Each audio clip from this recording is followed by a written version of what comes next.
writing. That's okay. This is a difficult exercise, huh? Especially the things of stop doing things or improving. These are all perfect, right? I have no problems, right? There's no such thing as a problem. But actually, what you'll be doing is really this exercise when you do the performance management review. And what's important is that you need to focus on observable behaviors, not hearsay, not I heard that somebody said that about you. That's rumors, that's gossip. That's not helpful. But when you observe someone directly, you know what's going on, right? And basically, in the form that you will have to fill out, both if you are an employee as well as a boss, if you're an executive, is you only have these 4 elements for the behavior. You have a key, what you're doing, what I'm observing is great, continue doing it. It's important. You have an I, which is improve. Yes, you're doing it, but not often enough. I'm not seeing enough of it. The S is you gotta stop. First S is you gotta stop. Stop doing that. And the second S is started. I'm not seeing this behavior at all. So not only not improve, but I'm not seeing it at all. We'll come to this in a later one. I'm just showing you this because this is what's going to show up in your review. Right now, all you did is, what can I improve? What can I do more of in that exercise? So you really focused on this. But start and stop is something a little bit different. But it's not easy to do, is it? Right? One last thing about this, and this is why it's important. I want to talk to you about the Johari and Johari window. This is one of the basic fundamentals of behavioral science.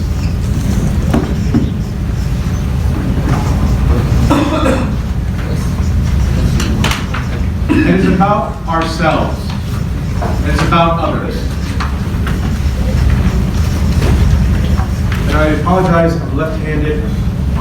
My writing is almost impossible to understand. But I'll explain it. Okay, in psychology and sociology, there's yourself, and then there's everyone else, right? So in the Johari window, they talk about self is that you know things about yourself, and there are some things about yourself that you don't know. So known and unknown. And then in terms of other people, everyone else, from your family, your wife, kids, etc., everyone else, there are things that they know about you, and there are things that they don't know about you. Things that you keep to yourself. This is normally the unknowns are less with your wife and family, but there's still things that most of us keep to ourselves. So the stuff things that we know ourselves and that others know about us is called the marketplace. So it's the agora. So it's getting older. I'll come back there. There are things that you know about yourself but others don't know, and this is called the mask. Sorry, arena. There we go. I know what's going on. The arena is like you're in the marketplace, and you're sharing, and everyone knows each other. That's the The arena is the open space. The things that you know about yourself that others don't know is called your mask. Basically, that's hidden from the others, behind the mask. But what's really interesting about this is there are things that others know about us, but we don't know ourselves. There are things that people observe about us, but we don't know. We're doing. This is called the blind spot. And finally, there's this other thing that people don't know about it, we don't know ourselves. This is really the discovery. This is things that still can happen. Late in life, all of a sudden you realize that you're really great at music. Wow, I didn't know that. No one else knew that. Right? That's a discovery. Now, what happens is that our behaviors, visible behaviors, right, are in these areas, arena and blind spot. And so basically, people see our behaviors, and we don't even know we have them. And most of our time, about 47 to 50% of our time in a day is spent doing habits. Habits are things we do automatically, and we all have different habits. Some habits are good, some habits are bad, right? And habits are very difficult to change. So about 50% of our time, we're doing stuff in here that people see and that we sometimes see, but we don't. And so when you do a job performance review, the feedback that you get will sometimes be surprising because the boss and others see things that we don't know exist, that we're not aware of. And that's really important because it's a preservable behavior. I can change my behavior now because I'm aware of it. If I'm not aware of it, I can't change. So the feedback in that is very important. How you do the feedback is also important. That's what we're going to practice this afternoon. But the idea that you know everything and that everything is perfect, no. We're doing things all the time that are not right.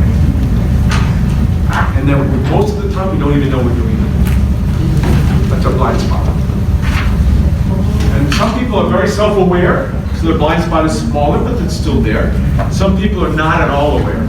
You have those people around you, they're completely oblivious to what's going on, right? And it's like, oh my, how could they behave this way? Well, they're not aware. Their blind spot is you. So the way that in an organization, it's healthy to have a large arena. Because what happens in a large arena is that in that arena, you know me, I know you. So therefore I can trust you, I can empower you, I can build motivation, I can build confidence. Arenas are healthy areas to be in. They help culture. So you want to grow the arena. You want to grow your known knowns. And one way of doing this is through feedback. Here, you get feedback from your boss and from others. How am I doing? What could I be doing better? Do you understand what I'm saying? Simple things like that. Are you growing your arena? Those simple questions, are you growing your arena? The other way of doing it is actually to lower your mask. And you do lower your mask through what's called disclosure. Let me tell you something about myself, right? That's a disclosure. Let me tell you about something about myself. Now I'm going to say something, and that something is something you didn't know before. I'm growing my arena. But I can't ask a question, right? You won't get any feedback regarding your mask. You have to reveal it. Here, other people can reveal it to you. Here, you have to reveal it to others. And you want to grow this arena. Because it's healthy. It's good for your soul. You get to share your worries and your concerns. So that's why the job performance review is important, because it picks up on the blind spot in particular. And you'll be surprised by some of the feedback you get. I didn't notice that. Did I really say that? Do you really understand it that way? I meant it this way. These are the types of discussions that you will have when you get into this area. So actually, the discussion, if it's positive, I'm not saying all discussions are going to be positive. There can be accusations here. How could you behave this way? Well, I do. It's right in public. But if you acted in a way of providing feedback first, seek to understand. Seek to understand before being understood. And that's why we do the role plays this afternoon. These are ways that you see of how we can get the other person to see what they're doing is probably not a good idea. Right? There'd be a need to change. Different ways of saying it. And some of your colleagues, particularly yesterday, were really good at doing this. It takes a lot of practice. It takes a lot of practice. But we observed some excellent behaviors yesterday in terms of being able to take the arena and grow it into the blind spot. So that's the Johari window and why these feedback sessions on behaviors are so important. Sorry, get it out. So basically what we're going to do next, first of all, that was the hardest part of the day. It's just it. It's the longest one and the most complicated one. So what I want to do now is have a break. And when we come back, we're going to look at, well, how does this work in practice? How does a job performance system actually fit? Right? And that's what we're going to do next. So it's what, 10:20? You need 10 minutes? 10:35 back here? I'll be measuring. Be honest. Be disciplined. Well, measure your discipline. 10 minutes. Okay? And with regard to what we've seen so far.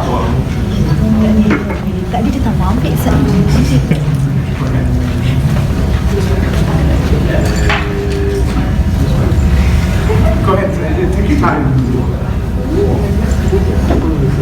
In Bahasa too. Ask in Bahasa.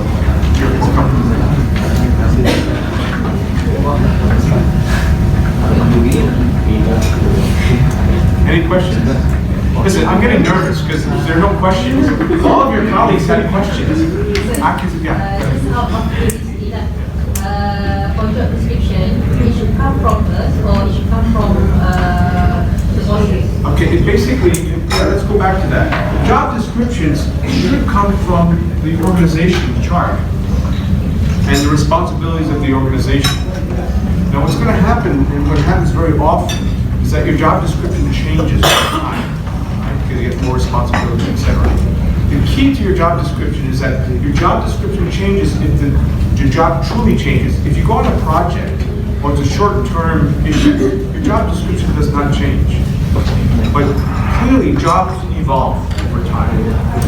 What you have to be careful of is that you don't allow your job to evolve where you are now at a much higher level of responsibility because of your job description, but you get paid what you used to get paid. That's not fair. So should it be updated by us or? you can, yes. But it could also come from the other side. You can, for example, turn around and say, hey, my job description does not fit what I'm doing. That you are absolutely entitled to do. And then you work with HR, more importantly, start with your boss. Because remember, what we were talking about was, I'll go back to that first slide. In an organization that is poorly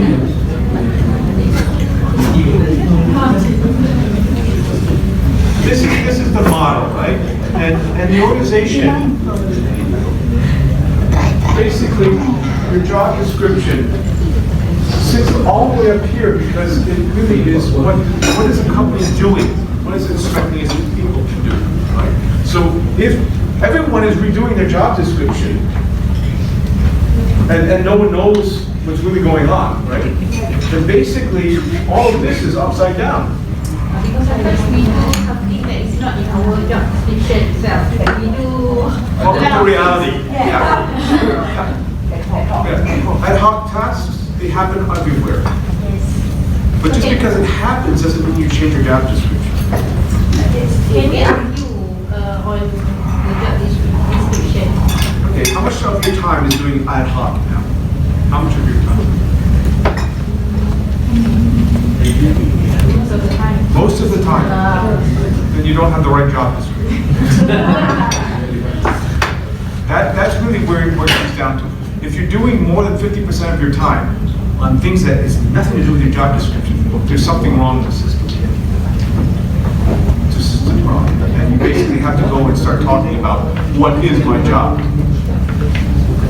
And if the ad hoc becomes permanent, then that's your job. But you're going to have ad hoc, particularly because you are span and you have so many stakeholders. So therefore, there's so many pressure put on you, and you're a small group, only 280 people, right?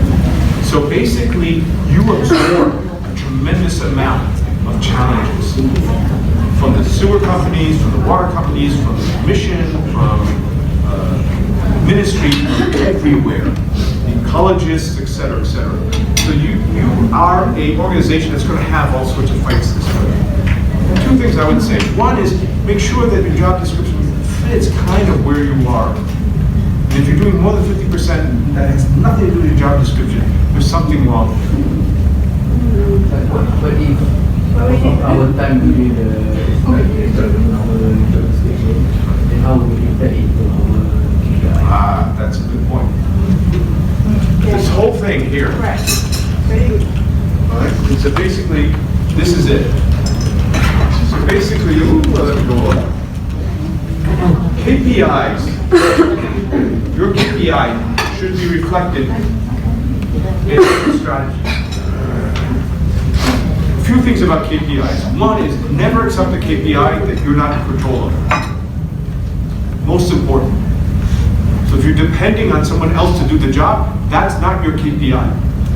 Very important. Second thing is that if there's no link between what I'm doing, what I'm being asked to do as a KPI, and what the organization should be doing, that's not healthy.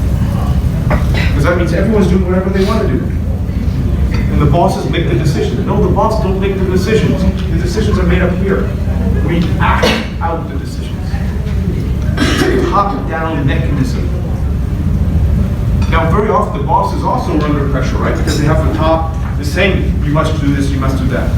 But the reason why you have a strategy, those 8 strategies, is because we want discipline in the organization. We're now working on these 8 elements. If they're not linked to your KPIs, the strategies will never happen. They'll happen ad hoc. Oh, we have to do this one over here. Do this today. Oh, by the way, we have to do this one over here. Do this today. Oh, yeah, there's this one back here. Do this today.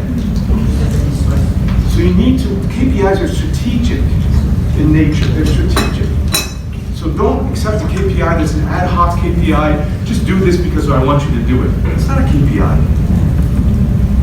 You will have a lot of time and pressure for ad hoc activities. We had one the other day where she said, I have to show up at a meeting. The ministry says I do. I sit there, I have nothing to do. I have nothing to do with this meeting. Okay, but that's possibly tied to one of these KPIs. We're not sure. But it is an outside stakeholder telling someone within span, you go do this. For what reason? I don't know. I don't understand why. That's not healthy. That demotivates, right? We have to understand why we're doing it, the context, how we're helping span. If you don't understand the context, how can you be motivated? How can you help? How can you do the right job? So You don't have the option to not accept anything. Yes. You don't have that option. Yes, you do. Under the new system, you do. And I'll show you that. Yeah. That's very important. And what I'm saying is that you have a role to play. It's not just that you suffer from the top, but they tell you what to do. That's not what an organization is about. A healthy organization does not work that way. And I'm saying this because 2 factors. One is that under what we call VUCA, right? Volatility, uncertainty, the things that are happening to span in general. The bosses know less than the people who actually do the work. The bosses are losing connection to content. But when I was in school, right, did my MBA, etc., we were always told, you will know what to do. You are the master of content. Right? You're Superman. You're follow me, right? In today's world, when we do leadership development now, our programs have completely changed. Completely changed. We now have to say, how do you lead when you don't know? That's what our leadership programs are about. That's what our talent management programs are about. How do you lead themselves? And you lead through basically listening to your people. Because they're the ones that are down at the bottom, and they understand what's happening. You know more than your boss knows. You should know more than your boss knows. Right? Because you know more about what's called the circle of competency. You know more within your areas of control. And so therefore you have a voice. You have to defend your position. You have to make them aware. And yes, the bosses will ignore you. And yes, they'll do something stupid. And yes, yes. How do we actually, how do we accountable then do not see us as being defensive? Yes. Because that is part of the That's yes. So when you speak up, Yes. the management might see as if you are being defensive or not receiving anything. There are 2 ways of looking at that. Being defensive is 1, the content of being defensive, and 2, the behavior.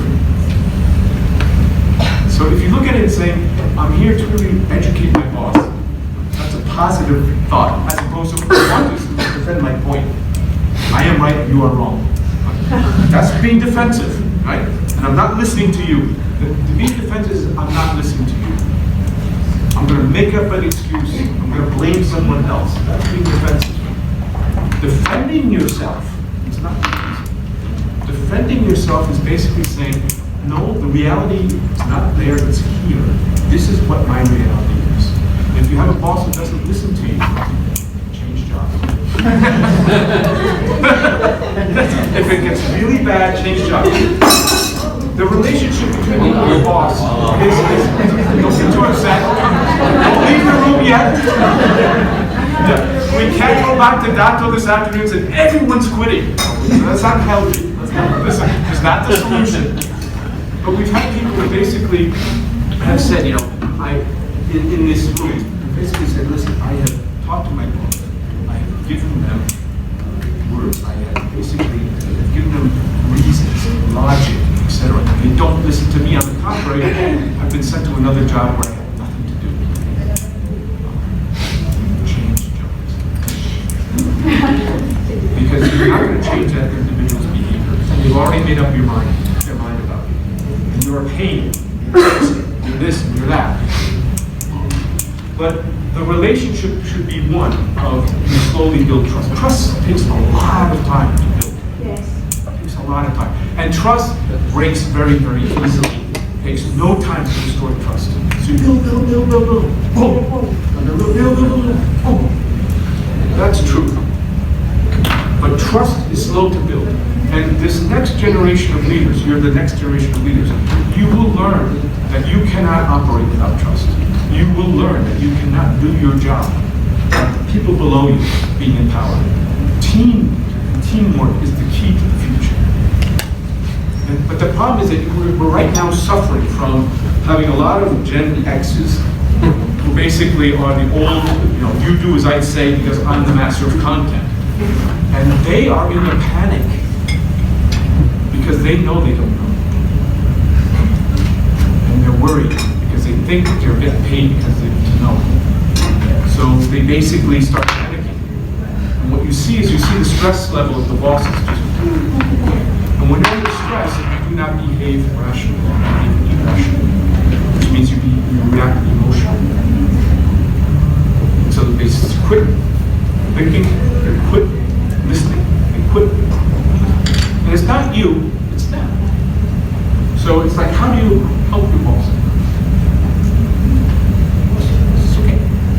How do you reassure your boss? How do you reassure them? How do you build that trust? And it's a two-way street. If your boss is in such a panic, because what happens is, and you'll see this in the role plays, what happens is if I go in stress, if I am stressed out, if I panic, there's a hormone in our body called cortisol. And cortisol is the stress hormone. The stress hormone is a very primitive piece of our physics, of our physical being. What that does is that it is a fight or flight syndrome. The fight or flight syndrome is that I go into a panic, I either run away, flight, or I fight. So when you're in a flight or fight, you need all the energy possible to either run away or to fight. That means what? That means A, your blood pressure is going to go up. Energy needs to go up. That means all of the energy in your body is going to flow to your muscles, not to your head. You actually physically stop thinking when your cortisol hits. So when you're talking to someone who's super stressed, they're not thinking. They can't think. Their brain is actually switched off. The brain uses up by far the most energy of any of our organs, by far. So the first thing to shut down is your brain. Your brain goes what's called limbic. It goes to the primitive brain. It's like, do I run or do I fight? That's what that is. Or the other one is freeze. That's the third one. But most often it's fight or flight. And so if your boss is in the fighting mood, it means they're stressed out. That's what it is. How do you reduce the boss's stress so they can start thinking? You need them to think. Because if they want to hear your argument and not look at you as being just defensive, but that there actually is a validity to what you're saying, you need to have them think. So everyone's different. Everyone's buttons are different in terms of what stresses us out and what makes us okay. It's not easy, and it's getting harder. Because my generation certainly did not learn how to manage when we don't know. And it's been very humbling. It's been very humbling. You know, when you buy a new smartphone, you have to hand it to a 16-year-old to show you how it works. It's very humbling. Like, normally, we teach our kids, right? They don't teach us. Right? But that's what happens. That's what happens now. And that's happening more and more. And this next generation of people who are coming into your organization, who are under 25, people under 25, they think differently. Because they grew up with smartphones and they grew up with playing video games. And therefore their brains are wired differently. Physically wired differently. It's amazing the change of how people run. Because I have communication with the CEO of a fintech here in Malaysia. So these are all Malaysian employees. The ones that are under 25, the way he manages and leads them is so completely different. Only on WhatsApp. No email, no phones, WhatsApp. And at the beginning of the day, every day, he tells them, I need you to do this today. That's it. Not tomorrow, just today. And when you do it, send me a WhatsApp back that you've done it, and I'll send you a thumbs up. Right? That's the way he manages. And he says, it's terrible, because if I forget my thumbs up, the person is so demotivated. And 2 weeks later, they come to me and say, hey, boss, you don't like what I'm doing? What? No, of course I do. No, you didn't send me a thumbs up. If you told me that that's the way we're going to be managing people 5 years ago, it's like, get out of here. Not possible. They're more mature than that. No, they're not. And when something goes wrong, you can't what's up, and you have to take care of it. Sit down. Over coffee, talk. In a non-threatening way. So you think you're bad, but you get the next generation in, and you're going to be managing these people. It's a very, very different world we're going into. But we know this world is a world where only teams work, where we collaborate, that we learn by doing. Book learning is very, very, it's limited now. And that we constantly have to change. And that's something that's not very easy to do. Easy to do. So this is something that we have to just adjust to. Yeah? And there's some people who get it. And there's some right now who don't get it. And they're the ones who are super stressed out, and they're terrible bosses. So that's why I say change jobs. Or because ultimately this individual, their time is limited. It could be found out sooner or later, particularly with a system like this in place. Because this is a disciplined system. So people who are going around, right, who are basically saying, just sit here and be quiet. Those people will be found out in the system. They'll become apparent in the system. And they will have to be handled. So the syndrome of the controlling boss is slowly but surely diminishing.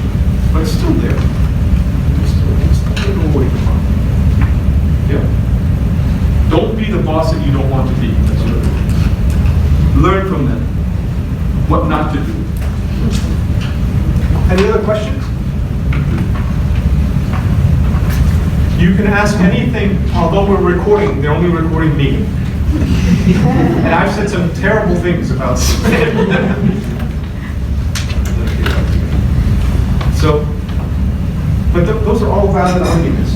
And don't look at yourself just because you're defending your position. You're not being defensive. You're being smart. Because you've thought about it. You're being proactive.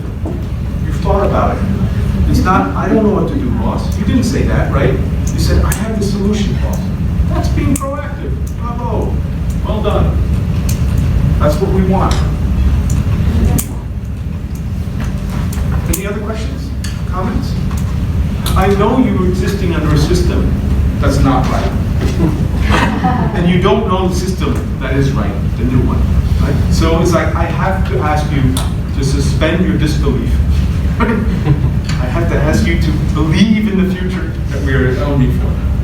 But there's enough reassurances in the system that you'll see, particularly the forms that we have to fill out, that basically show that there are, I should say, levers that we can use. And I can tell you, every system depends on people. If people want to ignore the system, or want to change the system, misrepresent it, they can. So this is not perfect. This is the right way to do it. It depends on the people to make it happen. So once we have our performance management system, how do we measure and validate the fact that we have KPIs, which are performance, and the fact that we have behaviors, which are the how? And the way we do this is basically this. This is the famous bell-shaped curve. It exists in all organizations that are more than 100 people. So you're 280 people, so you have this in your organization. And what this bell-shaped curve says is that this is the number of employees, and this is basically, ultimately, performance.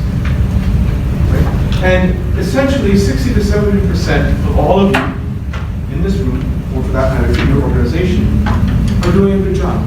You're meeting expectations. You're meeting expectations. Good job, well done.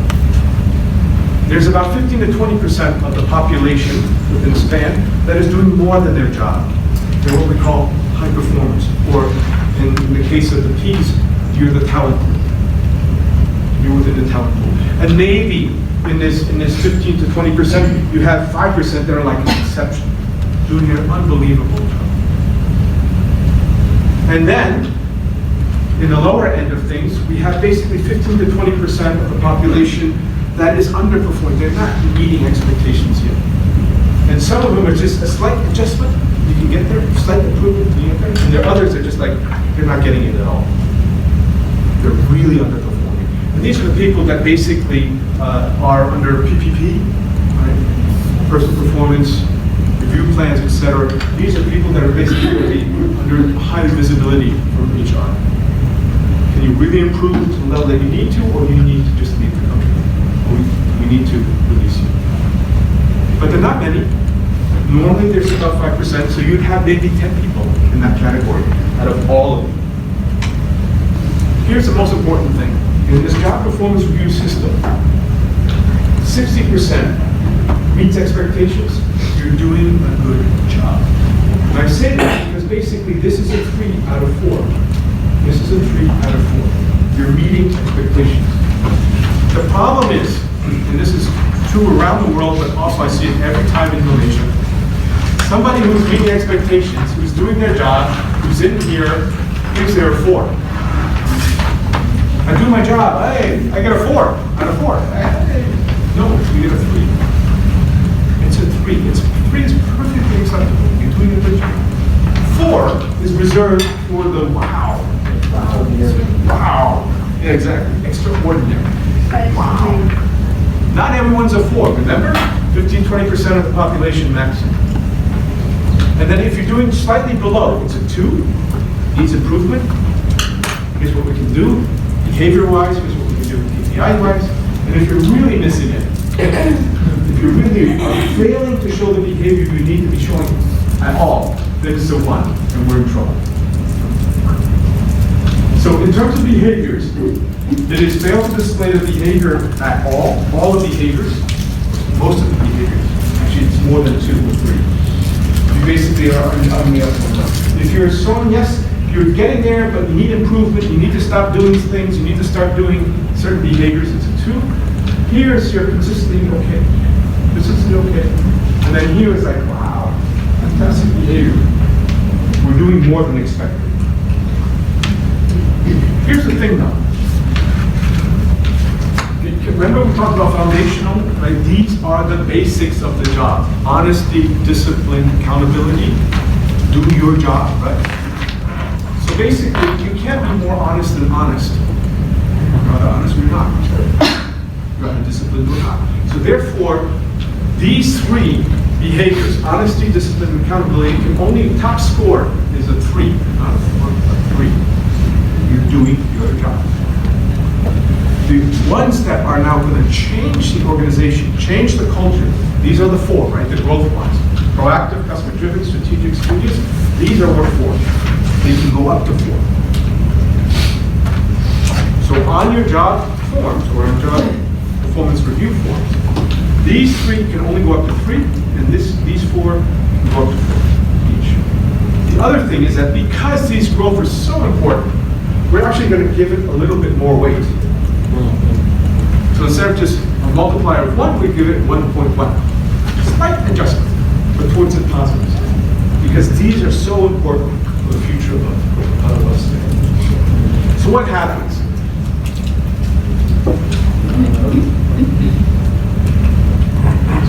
These are the 7, right?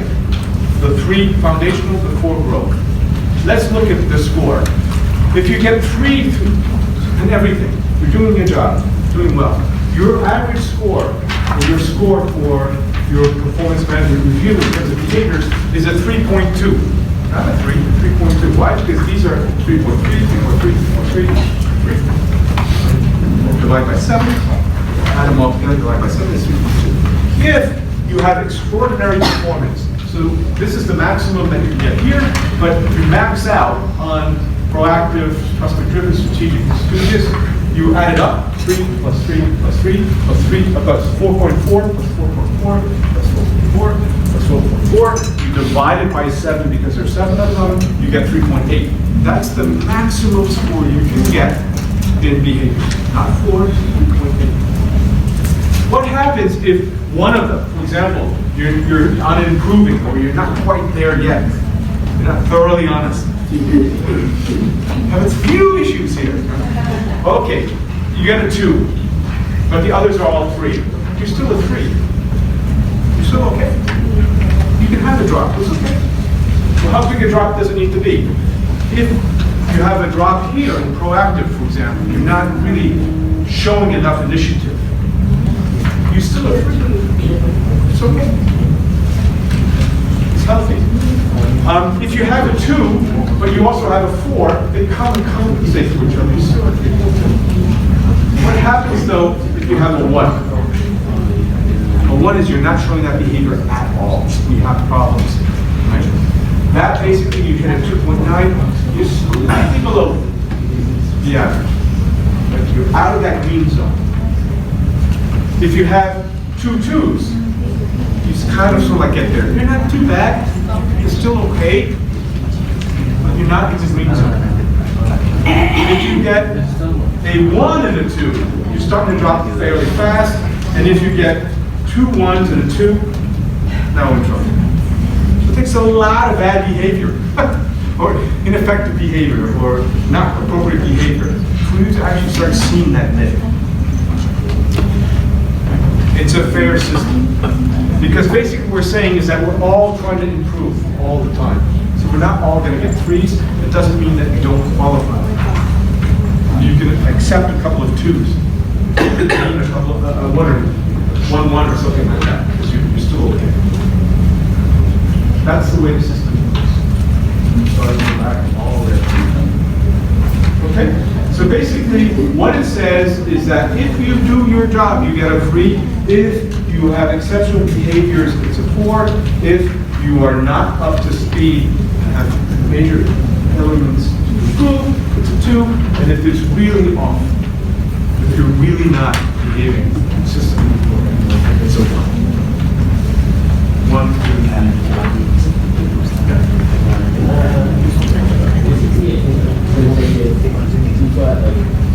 the type of behavior, which is the top one, the progressive, the moderate, and the third one the regressive.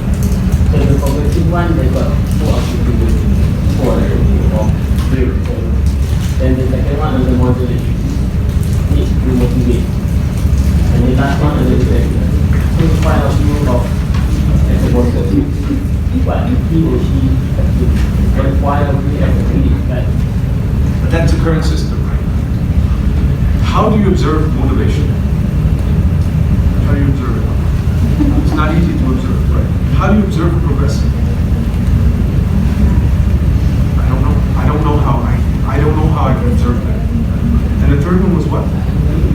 Regressive. How do we? Okay, progressive we can do. How do we regressive? You're working with the wrong system. So forget that system. See what I mean? And because somebody can come to you and say, I think you're being regressive. No, I'm not. Yes, you are, because you do this and that. No, I meant to, it's out of context. Right? talk about things you can observe and talk about things that you can have in common. You have to have a common thing to talk about. Your definition of progressive is different than my definition of progressive. Good luck if I'm trying to tell you if you're progressive and you're believing that or not. Motivation, wow. We could spend years talking about motivation. What does that mean? To me, motivation in this system is saying, I'm interested in learning. To me, this system is saying, I'm thinking, therefore I'm coming up with ideas. To me, motivation means I really care about my customers, and I'm going to show you how I do that. That's what that means. So yes, you had a system, but it wasn't fair, because it's so open to interpretation. This is still open to interpretation, don't get me wrong. No? This is not perfect, but it's a better step, because we now can have a dialogue that means something. So yes, progressive is improve or keep. Right? Regressive is stop. Right? And you know, motivational is maybe start. Keep it into things that we can understand and agree upon. This sounds great on paper, but until you try to do it, it's like, what? How does this work? And therefore you leave the meeting feeling mistreated. It's just not right. I don't feel good. So when you leave a meeting where you have that in mind, you're not motivated. You probably went into the meeting motivated, and at the end you're demotivated. This is not the purpose of a job performance review. Job performance review is to say, how are we doing? What can we improve? How can we work together? How can we, you should leave the meeting feeling excited. It's not going to happen always, but it should happen more often. And particularly the first time, because to tell you the truth, the first time the bosses are doing this, they're as nervous as you are. Oh, I don't know how to do this. Do it together. Learn together. But most importantly, is this idea of 1, 2, 3, 4, 3 being, it's okay. You're doing your job. Well done. So basically, anyone who scores a 2.5 or below is really in the 1 category. Anyone who has a 2.6 to 2.9 total rating is somewhere in the 2. Anyone between 3 and 3.4 is in the 3. And anything above 3.5, you're doing well.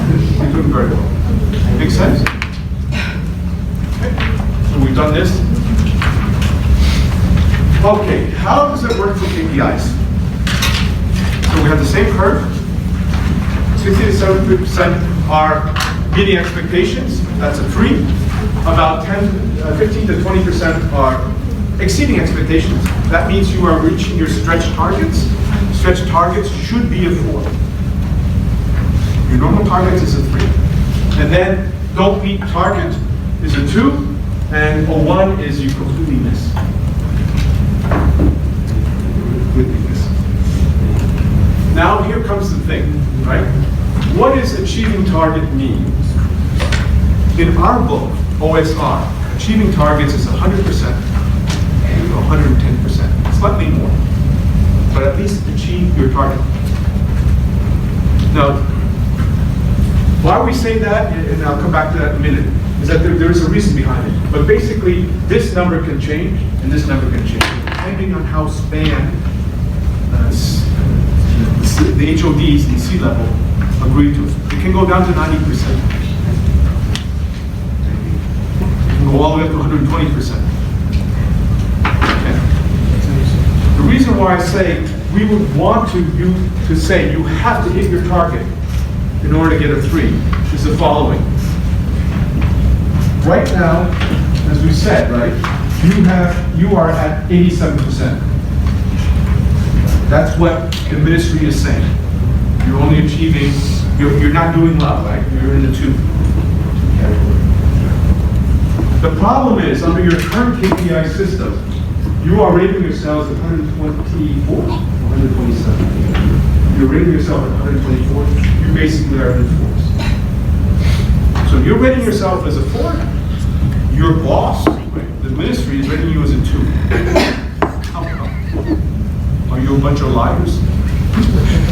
Are you a bunch of fantasists that basically think that you're doing a great job? No, you're not. The system is inaccurately gauge. The gauges are off.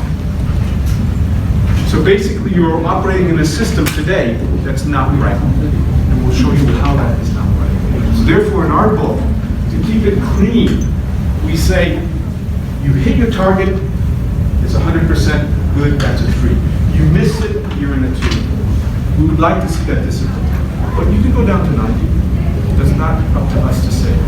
If you're in the 90s, then you're almost over here, right? You're slipping down. You're where the government is telling, or where your big boss is telling you are. I don't think that's a good idea. I think you really should aim for 100%. That should be your goal. But that doesn't depend on me. It's up to your bosses and bosses. So basically, anyone who gets under 80% target should really be looking at a 1. Anyone who achieves 80 to 100% should be looking at a 2. Anyone who achieves 100, 110%, a 3. Anything above 110% is a 4, or a stretch target. That's the way KPIs work. Okay. Behaviors are a bit different, right? Is it observable behavior often, always, not always? Oh, sorry. Not often enough. Not at all, not often enough. Always, exceptionally so. But the same, this is key, the same basis, 1, 2, 3, 4. Right now you don't have a basis. You have percentages and KPIs, and I have these 3 things in behaviors. They don't match. You cannot calculate the average score. So this is allowing you to basically say, we have a system, everyone understands that system. 1 is failure, 2 is needs improvement, 3 is bravo, meets expectations, 4 is wow. Okay? And it's consistent, KPIs as well as leadership behavior. So that's what this is. Here's the example I want to use. And this is a true example in your case. You had a case in Spain where this individual had 3 KPIs. We took out what those KPIs were because we want to protect the individual. It's not his or her. So for protection sake, there are 3 KPIs this individual had. They had a target, and that target at the end of the year, for the first one was 300%. Wow, fantastic. Right? The second one, KPI, was 10% achievement. And the third KPI was 80% achievement. First off, anyone who achieves a 300% KPI, it's a wrong KPI. By definition, a stretch KPI is like 120, 130%. So there's something wrong with that KPI. I'm also worried, looking at this, that this KPI was only 10%. That worries me, because that basically means that the KPI, the person was not in control of that KPI, or something happened that didn't allow them to do that. But it's probably not the individual, it's probably the system. Okay? So, under the current system that you have, you basically said, if I achieve that target, whatever that target is, I multiply it by the assigned weight. In this case, A, KPI was 30%, B was 30%, and C, the most important, was 40%. So here we go. 30% times 300 is 100%. Cool. 30% times 10% is actually should be 0.3. No, sorry, it's 3%, sorry. And 40% times 80% is 32%. You add those together, it's 135%. 135%, that's a 4. Bravo, well done. Under the current system. Under the current system, you're saying we're out here. Yes, you are. That's what this is saying. Great. But here's the thing, that's not the case. That's not the case. Let's look at this realistically with the 1, 2, 3, 4 system. So here's a new system.